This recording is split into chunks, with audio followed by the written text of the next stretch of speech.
김현정의 뉴스쇼. 예, 국민의힘 이야기로 넘어가겠습니다. 어제 혁신안을 논의하기 위한 의원총회가 열렸습니다만 시작부터 진실게임이 붙었죠. 당 지도부는 윤희숙 혁신위원장 불렀는데 안 나왔다 이러고요. 윤희숙 위원장은 무슨 소리냐, 불러주시면 간다고 내가 3번을 얘기했다라는 겁니다. 결국 이렇게 해서 혁신위 안건을 논의하기 위한 의원총회가 열렸습니다만 크게 논의가 되지 않았고요. 흐지부지 끝이 났습니다. 이제 어떻게 되는 걸까요? 또 전당대회는 어떻게 치러지는 걸까요? 국민의힘 박정원 의원과 함께 이모저모 짚어보겠습니다. 박 의원님 어서 오십시오. 예, 안녕하세요. 어제 그 의원총회에 한 40여 명밖에 안 모이셨다고 그러던데 가셨어요? 예.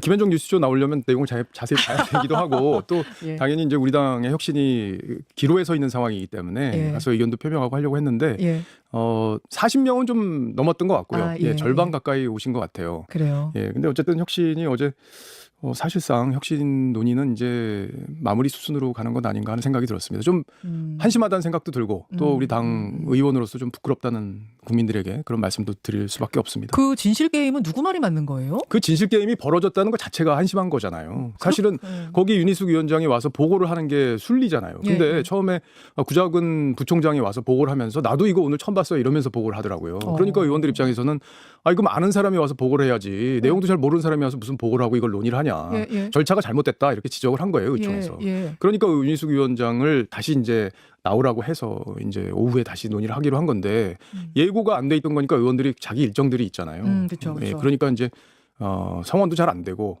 또 혁신안을 논의할 수 있는 여건이 안 되고. 아예 그런 분위기 자체가 뭐가 치열하게 논의를 하고 자시고 이런 것도 없었던 거예요. 그 논의도 하지 말자고 그러더라고요. 몇몇 의원들이. 왜냐하면 예. 윤희숙 위원장이 이걸 다 발표를 하고 거기서 이게 옳으네 틀리네 얘기하다 보면 혁신을 거부하는 프레임만 쌓여서 당의 데미지가 커지니까 아예 논의하지 말고 우리가 생각할 시간을 좀 갖고 나중에 논의하자 이렇게 했는데 네. 생각할 시간을 갖고 덮는 수순으로 가는 거잖아요 지금. 사실상 그렇게 예. 되는 거죠. 그리고 전당대회인데 이제 각 주자들이 당을 어떻게 혁신할지 청사진을 밝히면서 그 과정을 통해 또 혁신이 사실상 이루어질 수밖에 없는데 여기서 혁신이가 뭘 다 한다는 것 자체가 조금 맞지도 않고 그래서 애초에 혁신이를 띄운다는 것 자체가 이 친윤 지도부가 본인들의 어떤 여러 가지 정치적 그 생명력을 유지하기 위한 혁신 하나의 장치, 액세서리에 불과했다고 저는 생각해요. 액세서리에 불과했다. 이렇게 그냥 흐지부지 전당대회 모드로 넘어갈 거다. 사실상 종료됐다 이렇게 보시는 거군요. 그렇죠. 그러고요. 혁신을 한다는 거는 사실 혁신이 뭐죠? 우리가 이길 수 있는 정당으로 변화하는 게 혁신의 핵심이에요. 맞습니다. 그렇죠? 예. 그럼 혁신의 핵심에 뭐가 들어가야 되냐? 사과와 인적 쇄신 2개가 들어가야 돼요. 그러니까 잘못한 거 우리가 매맞겠습니다. 국민들한테 보여주는 과정이 필요한 거잖아요. 그렇죠. 그리고 뭘 잘못했는지 그리고 어떻게 이걸 고칠 건지에 대한 분명한 청사진이 들어가야 되는데 사실 윤희숙 혁신안 어제 나눠주고 이제 다 봤거든요. 예. 그 내용이 별로 없어요. 솔직히 그 뭐 전당대회 룰을 어떻게 하고 사과를 뭐 전문에 넣고 뭐 당원 전문에 넣고 이런 건데 그거 정도로 국민들이 야, 니네 혁신 잘했어. 그래, 박수 한번 쳐줄게. 이렇게 되겠어요? 아니, 저 나윤장송 인적쇄신 거치 발표라 이거 했잖아요. 근데 그 예. 과정도 예. 혁신 안에 들어간 게 아니라 윤희숙 개인의 의견이었잖아요. 맞습니다. 그리고 윤희숙 혁신위원장이 뭐라고 그랬어요, 처음에. 안철수 위원장이 물러나게 된 게 인적쇄신에 대한 반발 때문에 물러나니까 본인이 맡으면서 야, 이거 인적쇄신 이 칼을 내가 개인이 휘두를 순 없어. 이렇게 분명히 처음에 얘기했잖아요. 예. 그런데 갑자기 나윤장성이 나오니까 아니, 뭐지? 이제 이렇게 된 거예요. 예. 그때부터는 사람들이 자기 장사 아닌가? 이런 생각들을 하기 시작한 거고 그 논란과 휩싸이면서 혁신의 동력이 꺼진 거예요. 처음부터 명확하게 인적쇄신이 필요하다고 얘기를 하고 들어갔으면 좋았는데 그걸 왜 못했냐? 쌍권에 대한 그 얘기를 할 수가 없는 상황이었어요. 왜 그랬냐? 윤희숙 위원장은 예. 본인이 먼저 김문수 후보는 사퇴해야 된다고 제일 먼저 얘기한 사람이에요. 단일화 약속 안 지켰다고. 그러니까 쌍권하고 같은 입장이었기 때문에 쌍권 물러나라는 얘기를 못 하는 거잖아요. 거기다 나윤장송은 왜 들어갔냐? 예. 본인이 발표한 혁신안을 그분들이 부정하기 시작했어요. 나경원 의원, 장동혁 의원 다 아니 사과 언제까지 우리가 계속해야 돼? 이러니까 그럼 니네 나가야 돼. 이렇게 된 거잖아요. 그러니까 즉흥적인 대응을 통해서 이게 진행되다 보니까 혁신의 큰 그림이 망가졌어요. 하하. 그럼 박정원 의원은 이른바 친윤 지도부하고 뜻을 지금 공감하시는 입장은 아니시잖아요. 그럼요, 당연하죠. 하지만 동시에 윤희숙 혁신위원장도 혁신을 좀 제대로 하고 있는 게 아니다. 양쪽 다 지금 잘못하고 있다 이쪽이시군요. 혁신위원장은 어떻게 했어야 되냐면 우리 당원들이 혁신이 원하는 방향을 본인이 충분히 이끌어내고 거기서 합의를 만들어내고 그 과정을 통해서 국민들을 설득해야 되는 건데 그냥 자기가 생각을 막 던지기 시작해가지고 삽시간에 혁신이라는 게 자체가 희화화되는 상황으로 저는 갔다 이렇게 봅니다. 알겠습니다. 이렇게 해서 윤희숙 혁신위는 사실상 끝났다. 종료됐다. 이렇게 말씀하셨어요. 그러면서 급격히 이제 전당대회 모드로 넘어가는데 안철수, 조경태, 김문수, 장동혁, 주진우 뭐 양향자, 장성민 이런 분들이 출마 선언을 했습니다. 찬탄 대 반탄 구도가 선명해 보이고요. 이제 후보자들도 색깔을 분명히 하고 있습니다. 장동혁 후보가 어제 그랬어요. 계엄은 민주당 책임이다. 탄핵에 찬성한 의원들 당 떠나라. 요건 아예 영상을 좀 보고 올 텐데요. 조경태 의원이 먼저 말을 했습니다. 그러니까 우리가 이렇게 극우 세력한테 이렇게 뭐 잡아먹히듯이 되면은 내란 정당이랑 오명 벗을 수 없다. 이거 벗어나야 한다. 내란 정당이란 말을 쓴 거예요. 그래서 장동혁 의원이 그 부분에 대해서 반박하면서 이렇게 말했습니다. 민주당 가서 대표하시면 될 것 같습니다. 내란 프레임으로 가겠다고 하는 더불어민주당의 그런 프레임에 우리 당 의원이 스스로 나서서 45명의 의원들에게 당을 떠나라고 한다면 본인 스스로 당을 떠나서 민주당에 가서 정치하시면 됩니다. 자, 예. 요렇게 이제 색깔들이 분명해지고 있는 건데 박정훈 의원은 어떻게 보셨습니까?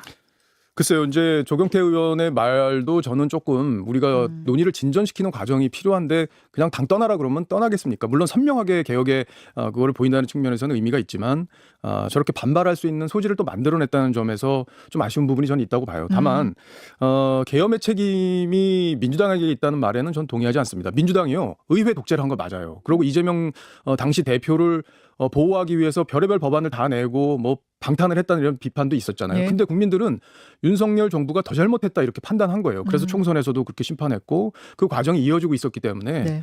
그걸 계엄으로 이겨내려고 했다는 그 방식 자체에 대해서 우리 국민들이 동의하지 않는 겁니다. 그렇죠. 근데 계엄의 책임을 민주당에 있다고 얘기할 수는 저는 없다고 봐요. 아하. 그래서 이 계엄에 대해서는 우리가 탄핵에 대해서는 찬반이 내부적으로 갈리는 거에 대해서는 왜냐하면 정권을 내주는 과정이 있었기 때문에 여러 가지 논의가 있을 수 있다고 보지만 계엄에 대해서는 우리 국민들 전체가 이건 동의하지 않아요. 근데 그 계엄의 책임을 민주당으로 넘길 수는 없다고 봅니다. 그러면 우리 국민들이 우리를 어떻게 보겠어요? 쟤들한테 정권을 맡길 수 있나? 이재명 정부를 견제할 수 있는 힘을 줘도 되나? 이런 거에 대해서 회의적 생각을 가질 수 있거든요, 국민께서. 그렇기 때문에 저런 발언들은 상당히 좀 위험하다고 보고요. 우리 전당대회를 통해서 우리 당이 가야 될 방향이 좀 명확하게 가려졌으면 좋겠는데 저는 제일 걱정스러운 게 뭐냐면 네.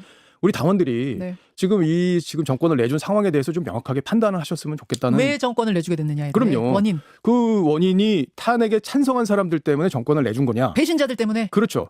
그런 논리가 우리 당원들의 아직은 많이 남아 있다고 저는 생각해요. 아하. 그래서 우리 당원들께서 상황을 좀 더 냉정하게 보시고 우리가 정권을 다시 찾아오고 다음에 지방선거에서 이기고 총선에서 이재명 정부를 견제할 수 있는 세력으로 커 나가려면 어떤 방향으로 가야 될지에 대한 당원 내부의 고민이 전 필요하다고 봅니다. 그 즈음에서 질문드리겠습니다. 그 이제 배신자론, 그 배신자들 때문에 윤석열 전 대통령이 저렇게 되고 우리 정권 넘어가고 탄핵되고 이렇게 얘기하는 선봉의 전한길 씨가 있습니다. 한 달 전에 입당한 전한길 씨 뭐라고 했냐면 우리가 한동훈을 출당시키자 친한파는 민주당 뿌락지다.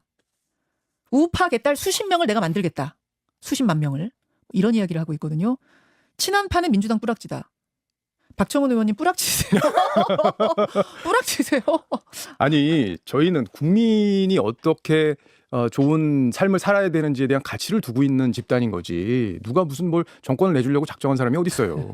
그리고 저는 솔직히 우리 당에서 이 전한길 씨 얘기를 하는 것 자체가 좀 부끄러워요. 국민 상식과 많이 동떨어져 있는 분이잖아요. 근데 네. 왜 친윤들은 왜 전한길 씨에 대해서 딱 선을 못 긋냐? 그분들이 이끄는 여론의 지지를 본인들이 받아야지만 자기들 생명을 유지할 수 있기 때문이에요. 구조적으로 그래요. 아하. 그러니까 이분들이 과감하게 떨쳐내지를 못하는 거예요. 그러니까 송원석 지금 비대위원장의 발언을 보면 네. 정말 오락가락하는 게 저 느껴져요. 뭐냐면 네. 처음에는 왜 그 사람 입당 한 사람 가지고 호들갑 떠냐 네. 이렇게 했다가 네. 그다음에 당원 당규상 어떻게 조치할 수 있는지 보겠다 이렇게 얘기해서 마치 선을 긋는 듯 하다가 또 그 사람 입당을 가지고 극우 프레임 씌우는 거 자기 반대한다. 또 이렇게 왔다 갔다 하는 모습을 보이잖아요. 그러니까 이분들의 세력을 업어야지만 당권을 지킬 수 있다는 현실적인 절박함 때문에 이렇게 하는 건데 아하. 그게 우리 당을 수권 정당에서 점점 멀어지게 하는 길이라는 거는 국민 다 알아요. 예.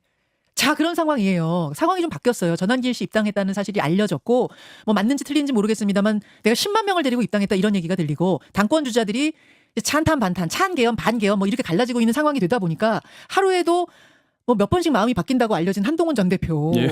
이분은 그럼 이 상황에서 나오는 거야 마는 거야. 아니 누가 마음이 그렇게 하루에도 몇 번씩 바뀐다고 누가 그래요? 그런 얘기 많이 하던데 아니에요? 아닙니다. 예. 아니에요? 본인은 네. 한동훈 대표가 전당대회 나서는지 여부는 네. 우리 당을 혁신할 수 있는 여건이 되는지 여부 그게 제일 중요한 포인트예요. 그러니까 한동훈 대표가 예를 들어 당권을 쥔다, 뭐 질 것 같아서 안 나오는 거 아니냐 이런 얘기 하시는 분도 있잖아요. 나와봤자 8대 2에선 진다. 저는 안 진다고 봐요. 왜냐하면 지난번 전당대회 대선 후보 전당대회 때 당심이 6대 4였어요. 네. 김문수 6, 한동훈 사였습니다. 그때 당시에 한동훈 대표가 4위 안에도 못 들 거다, 컷오프 될 거다 이렇게 얘기하시는 분이 있었는데 2명 남은 결선까지 갔고 우리 당원들로부터 40% 지지 얻었어요. 그때도 룰이 똑같았죠, 지금하고. 근데 아니 그때는 5대5였는데. 아, 그랬나요? 예, 근데 이제 일반 민심에서 한동훈 대표가 더 얻어서 예, 결국엔 예. 표 차이는 그보다 적게 났지만 지금은 우리 당원들이 대선에서 진 뒤에는 한동훈 대표의 생각이 옳았다고 생각하시는 분들도 많이 있어요. 저는 점점 늘어날 거라고 봅니다. 그 당원들의 숫자가. 어허. 그러면 이번 전당대회 때는 예. 한동훈 대표가 이길 가능성이 저는 있다고 생각해요. 높다고 생각합니다. 예. 그리고 김문수 후보는 패장이에요. 그렇기 때문에 질 것 같아서 안 나온다는 말은 저는 맞지 않다고 보고. 그럼 나옵니까? 근데 나와서 혁신이 가능하느냐 이게 중요하잖아요. 지금 친윤들이 저렇게 똘똘 뭉쳐 있어요. 친윤에게 혁신은요 자기 부정입니다. 자기가 했던 것들을 다 부정해야지만 혁신이 가능해요. 예, 예. 그리고 누군가는 책임져야 돼요. 맞아요. 그걸 부정하는 거잖아요. 예. 근데 이 상황에서 한동훈 대표가 된들 예. 혁신을 할 수 있는 여건이 안 된다고 보는 거예요. 결국엔 당내 갈등만 커지고 지방선거 패배하고 그 책임을 질 수밖에 없는 구조로 흘러가게 돼 있어요. 박정원 의원께서는 계속 그 이야기를 전에도 하셨어요. 그럼 박 의원님의 그냥 생각입니까? 한동훈 대표도 이쪽으로 공감하고 있습니까? 지금 right now 지금. 한동훈 대표는 안 나올 가능성이 제가 지난번에 몇 %라고 그랬죠? 80%라고 그랬고 그러셨어요. 그게 여기 김현정 뉴스쇼 썸네일로도 그게 맞아요. 제목으로 나갔어요. 예. 저는 그 가능성이 더 높아졌다고 봅니다. 안 나갈 가능성이 80%보다 높아졌다면 지금은 그럼 90%예요? 90%든 그게 100%든 100%. 그게 더 높아졌다고 보고요. 이제 그걸 입장을 밝혀야 되잖아요. 그리고 본인 입장에서는 그런 소명 의식이 있어요. 그러니까 뭐 나오고 싶다 안 나오고 싶다의 차원이 아니라 예, 예. 내가 당이 이렇게 어려운데 예. 내가 리더로서 이거를 그냥 보고 있어야 되느냐에 그렇지. 대한 본인의 책임감인 거지. 예, 예. 나오고 싶냐 안 싶냐의 문제가 아니에요. 근데 그 소명감에 의하면 지금 나오셔야 될 때라고 다들 보는 거예요. 그러나 혁신을 할 수 있느냐 없느냐도 중요한 포인트인 거죠. 안 나올 가능성이 지난번보다 더 높아졌다. 그러나 90%, 100%. 대표로서 할 수 있는 것도 있고 본인이 당원으로서 또 인지도도 있고 당원들에 대한 영향력, 국민에 대한 관심이 있기 때문에 네. 그걸 혁신을 요구할 수 있는 여러 가지 방법이 있기 때문에 그런 방법까지 아마 고민하지 않을까 싶습니다. 최근에 안철수 의원 만나고 유승민 전 대표 만나고 한 것도 그러면 그런 차원입니까? 뭔가 할 수 있는 대표가 아닌 다른 걸로 할 수 있는 일을 찾는다. 그렇죠. 왜냐하면 우리가 당에서 혁신을 얘기해야 되는 세력이고 국민들께 이런 세력이 당에 있다는 걸 보여줘야 되는 의무가 있잖아요. 한 5분 시간 되세요? 아, 그럼요. 잠시만요. 예, 예. 뉴스쇼 오늘은 여기까지. 고맙습니다. CBS 자, 본방송 마치고 한 5분 정도만 더 박정훈 의원께 부탁을 드렸어요. 조금만 더 이야기를 나누고 싶은 것이 어제까지 뉴스쇼에 출연한 굉장히 많은 패널들이 한동훈 대표가 나오는 쪽으로 방향을 돌린 것 같다. 혹은 나온다고 뭐 들었다. 이런 분들이 대부분이었거든요. 그 전까지는 안 나온다 쪽도 꽤 많았는데 전 어제까지의 그러니까 최근에 이번 주의 분위기는 나온다고 난 들었다. 나오는 분위기다. 이런 얘기들을 대부분 하셨는데 박정훈 의원이 오늘 안 나온다가 80%보다 높아졌다라고 하시니까 여기서 그냥 보내드릴 수가 없어서 보내드릴 수가 너 없어서 갈래요, 나? 저 빨리 갈래요. 5분만 더 제가 잡았습니다. 예. 아니 이거는 그냥 박정훈 의원님의 바람이 많이 들어간 거 아니에요? 박 의원님은 계속 출마 반대하셨으니까. 아니 그러니까 나올 거라고 하시는 분들이나 안 나올 예, 거라고 예. 하시는 분들이나 그러니까 wishful thinking이라고 그러잖아요. 예, 그게 예, 뭐냐면 이제 자기가 바라는 대로 실제 이루어질 거라고 예상을 하는 그런 그쵸, 거를 이제 그쵸. 그렇게 표현하는데 그렇죠. 아니 제가 뭐 제 바람만 가지고 나올 거다 안 나올 거다 이렇게 말씀드릴 수는 없는 거고 그 안엔 여러 가지 이제 다 밝힐 수 없는 그런 속 사정들도 있는 건데. 교감을 하시는 분이시죠? 서로? 아니 뭐 당연히 소통을 하죠. 하시죠? 소통하고 근데 네. 뭐 나오실 거라고 하는 분들도 아마 소통을 하고 그런 의견을 말씀하실 텐데 아까도 말씀드렸지만 한동훈 대표 입장에서는 이제 본인의 그 보수의 어떤 리더로서의 책임감 같은 것도 있잖아요. 예, 그렇기 때문에 나오고 싶다는 측면보다는 이 당이 이런 상황인데 본인이 이런 당의 현실을 본인이 외면하는 걸로 비춰질 수 있기 때문에 이제 그에 대한 충분한 자기 여러 가지 생각들을 하는 과정에서 이제 그럼 나와야 되는 거 아닌가라고 생각하는 분들과 그게 싱크로가 되면은 나올 거다 이렇게 보시는 분들이 있으신 것 같아요. 그러나 현실적으로는 여러 가지 한 대표가 지금 나와서 할 수 있는 혁신의 방향이라는 거나 또 혁신의 동력이나 이런 면에서 아직은 여건이 충족되지 않았다고 저는 보고 있습니다. 그런데 아까 박정훈 의원 앞에 출연하신 박지원 의원은 뭐 타당이긴 하지만 또 박지원 의원이 이렇게 오래 정치를 하셨기 때문에 요 전망하시는 게 꽤 맞거든요. 근데 한동훈 대표가 내 친동생이라면 나는 나가라고 한다. 피투성이가 돼서 쓰러지더라도 그걸 하는 게 정치인이다. 뭐 그래야 서사도 만들어지고 안 그러면은 당이 사라지는 것과 함께 쓸려갈 수도 있다 그러셨는데요. 근데 저도 아까 그 얘기 들었거든요. 예, 근데 이걸 한번 생각해 보라고 저도 말씀드리고 싶어요. 박정훈 의원님께. 네. 유승민 의원이 어떤 길을 걸었는지 한번 잘 봤으면 좋겠어요. 물론 유승민 의원의 행적과 한동훈 의원의 대표의 행적은 전 다르다고 봅니다. 근본적으로는. 근데 그거는 뭐 논외로 하고 유승민 의원은 탄핵 절차 과정에서 당을 탈당하고 나갔고 네. 그분은 그분 나름대로 옳은 가치를 추구했다고 생각했죠. 근데 그 뒤에 많은 도전을 했지만 결국에는 실패했어요. 그 한동훈 대표도 지금 현재로서는 대선 후보로 나가는데 실패한 거예요. 네. 예. 그러면 우리 당원들 입장에서는 본인이 더 채워야 될 부분이 있다고 보는 부분이 있습니다. 그렇기 때문에 혁신을 할 수 없는 그 상황 그리고 본인이 더 채워야 될 부분을 본인이 시간을 갖고 기다려주는 당원들에게 보여주는 모습 이런 것들이 저는 필요한 과정이라고 보는 거예요. 그러니까 한 대표에게는 시간이 필요합니다. 물론 당 개혁을 위해서 혁신을 위해서 계속 목소리는 낼 거예요. 목소리는 안 낼 수가 없어요. 그리고 이재명 정부를 견제해야 됩니다. 우리 당의 지도부가 누가 들어서든 이재명 정부를 견제하는데 지금 현재 만약에 한동훈 후보가 안 나올 경우에는 한계가 있을 수밖에 없어요. 그럼 장 외에서라도 그런 목소리를 내서 이재명 정부 견제하고 당 혁신 주장하고 이 역할을 해야 돼요. 오케이. 혁신을 하려고 나오는 거지 대표직을 따기 위해 나오는 게 아닌데 그럼요. 혁신의 분위기가 무르익지 않은 이 상황에서 나가봤자 이것은 오히려 더 망가지는 예. 그러니까 다음 기회를 놓치는 게 될 것이다. 그렇다면 그 혁신의 기회가 올 때까지 숙성할 때까지 좀 기다리는 그 시간이 필요하다는 말씀이신 거고 지금 그쪽으로 마음이 더 기울어 있다는 말씀이신 거고 그러면 조금 이해 안 됐던 게 지난주에 그럼 안철수 의원은 왜 만나셨고 유승민 전 의원은 왜 만나셨고 왜 만나셨습니까? 이거 나오려고 그런 거 아닙니까? 라는 질문이 지금 들어오는데 아니 이거 나오려고 만난 거라고 조금 전에도 제가 라디오 방송에서도 네. 말씀드렸지만 당이 이렇게 가서는 안 된다. 그걸 우리 리더로서 우리 당의 리더로서 그리고 책임감을 당이 가야 될 방향에 대해서 책임감을 갖고 있는 사람으로서 그런 생각들을 공유해야 돼요. 뭐 그런 조직 같은 거 만드세요? 뭐 반극우 연대라든지 뭐라든지 뭐 하나 짜세요? 그런 거 없어요. 그건 아니에요. 그 뭐 윤희숙 그 혁신위원장이 저희 보고 뭐 친한계 개파 활동한다고 그러는데 개파 활동 한 게 뭐 있어요? 저희 밥도 안 먹어요. 근데 무슨 개파 활동을 한다는 건지 전 잘 이해가 안 되는데 어쨌든 그런 연대나 이런 걸 하는 과정이라고 보기는 어렵고 왜냐하면 각자 또 생각들은 다르지만 저렇게 당이 한쪽으로 국민들의 민심과 다르게 가는 부분에 대해서는 우리가 제어를 해줘야 된다는 그런 책임감을 갖고 네. 만나는 거지 네, 네. 그걸 정치 세력화하기 위해서 만난다 그렇게 보시는 건 그건 잘못됐다고 저는 봅니다. 아니라는 말씀. 예. 박지원 의원이 내 친동생이라면 나는 나가라고 하겠다라는 것에 대해서 뭐라고 답하시겠습니까? 친동생이 아니니까 굳이 그런 말씀하실 필요 없으시고요. 저희 당 일은 저희 당에게 좀 맡겨주시고 아 친동생이 아니기 때문에 지금 그냥 생각나는 대로 말하신 것 같아요, 네. 박 의원님이. 저희 당 사정을 속속들이 아직 잘 물론 말씀의 취지는 이해가 돼요. 국민만 보고 정치하다 보면 길이 열린다는 건데 유승민 의원이 갔던 길 한번 잘 보시고 또 우리 당의 상황이 민주당 상황과 다른 부분이 있기 때문에 그런 부분까지 감안하신다면은 또 다른 생각하실 수도 있겠다고 생각합니다. 알겠습니다. 여기까지 좀 말씀을 드릴 텐데 그 강선우 후보자 어제 자진 사퇴 얘기는 잠깐 좀 여쭤보겠어요. 강선우 후보자의 자진 사퇴 예상하셨어요, 박 의원님은? 굉장히 부담을 갖는데 이재명 대통령이 특별한 강선우 후보자에 대해서 특별한 관심을 갖고 있구나 저는 그렇게 이해를 했어요. 왜냐하면 이재명 대통령 입장에서는 정권 초에 이렇게 큰 악재를 만났는데 이 산을 무리하게 오를 필요가 없거든요. 근데도 저렇게 여가부 장관이라는 자리가 뭐 보는 각도에 따라서는 중요할 수도 있지만 사실 국무위원 전체를 볼 때는 그렇게까지 중요한 자리는 아니잖아요. 아주 비중 있는 자리가 아니다. 예, 근데 그럼에도 불구하고 저렇게까지 할까? 근데 오늘 한겨레 신문 보도를 보면은 이제 저 대통령실 내부에서 이제 어쨌든 사인을 줘서 이루어진 걸로 지금 보이잖아요. 네. 그럼 결국에는 국민들한테 못 이겼다. 이기려고 하다가 국민들한테 손을 들었다. 저는 그렇게 평가를 하고. 근데 여기서 하나 재밌는 포인트는 네. 그렇게 일사불란하게 움직이던 민주당 여권이 이 문제로 균열이 생기는구나. 균열을 왜냐하면 보셨어요? 당내에서 다른 목소리가 계속 나오잖아요. 이재명 대통령과 여권 지도부는 밀고 가려고 하는데 그러면 안 된다는 얘기들이 계속 나오고 참여연대 또 민노총 다 반대하고 네. 내부적으로 균열이 벌어지는 거였잖아요. 그러니까 이게 굉장히 심각한 거예요. 여권 내부에서는. 그래요. 예, 그래서 이걸 감당하지 못할 거라고 판단한 정무적 판단이 있었다고 저는 봅니다. 말하자면 이게 리더십의 균열 같은 것이기 때문에 그렇죠. 분화가 이제 일어나는 작더라도 요 작은 데서부터 이게 사실은 문제가 생기는 거니까 예. 그래서 판단 내린 거다 이렇게 보세요. 그래서 저는 이 지방선거까지 뭐 아직 많이 남아 있고 우리 당이 이제 패배주의가 사실 지배하고 있어요. 지방선거 우리가 어떻게 이기겠어? 네. 이재명 정부가 예산권도 갖고 있고 막 공약해가지고 다 선심성으로 하면은 정말 지방선거 어려울 거야 이런 생각들을 하잖아요. 그런데 이런 일들이 앞으로 전 반복될 거라고 봅니다. 무리하게. 지금은 옛날에 이재명 대표 방탄을 위해서 민주당이 별짓을 다 해도 국민들이 윤석열이 더 미워 이렇게 했었잖아요. 네. 이제는 윤석열 대통령은 심판을 받았고 또 법적 처분의 길로 가고 있기 때문에 이제 국민들이 바라보는 거는 이재명 대통령이에요. 민주당이고. 민주당이 여기서 삐끗하잖아요. 우리에게 기회가 옵니다.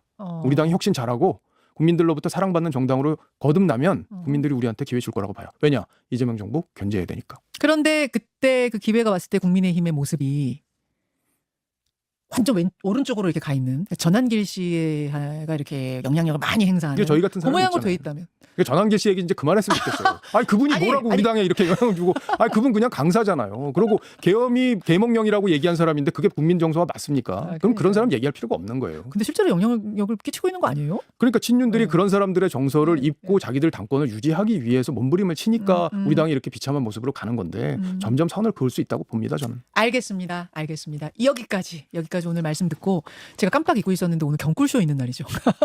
경제 댓글쇼 박정호 교수 앞에서 대기실에서 기다리고 계시거든요. 박정훈 의원과 함께 저는 물러나고 박정호 교수와 함께 경제 이야기 들으시면 되겠습니다. 예, 아유 잘 나눠주셨습니다. 그 지금 혹시 이거 보고 계세요? 우리 커피는 좀 나누고 갈까요, 박 의원님? 이거 네. 보시면서 커피를 한 분께 좀 쏴주십시오. 예, 한 분께 끝까지 함께 해주신 한 분께. 아, 여기 댓글 올리신 분 중에 네, 한 분께. 그냥 심플하게 말씀해주신 우리 오은숙님 네. 수고하셨습니다 이렇게 해주셨는데. 수고하셨습니다. 하트 3개. 예, 맞습니다. 그분께 커피 한 잔 드리겠습니다. 제가 이제 저도 앵커를 많이 했었는데 네. 그때 기분이 나네요. 여기까지 인사 나누면서 저는 물러가고 여러분 얼른 댓글쇼 경꿀쇼 방으로 모이세요. 박 의원님 고맙습니다. 예, 고맙습니다.